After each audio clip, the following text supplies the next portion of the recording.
যেভাবে লেখা আছে সেভাবেই পড়ছি।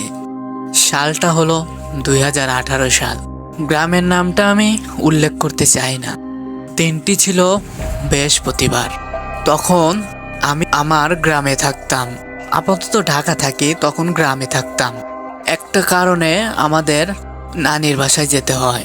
বলে রাখা ভালো যে আমার বাসার থেকে নানিদের বাসা একটু দূরে, তাই আমরা নানির বাসায় রওনা দেই আমি, আমার মা, আমার দুটো ছোট বোন, এই কয়জন মিলেই আমরা আমার নানিদের বাসায় রওনা দেই।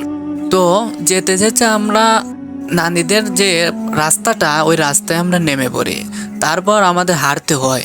তখন তেমন গাড়ি ঘোড়ার পথ ছিল না, তো তখন রাস্তাঘাট অত পাকা হয়নি, তাই আমরা ওখান থেকেই হাঁটা শুরু করি। তো হাঁটতে হাঁটতে আমরা রাস্তায় দেখতে পাই ওই জায়গায় আবার ওই দিন একটা মাহফিল হয়। ওই মাহফিলে আমার মামাকে আমরা দেখতে পেলাম।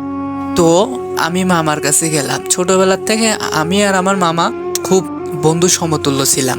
পার্ট 2 শুনতে চাইলে কমেন্ট করো। ধন্যবাদ।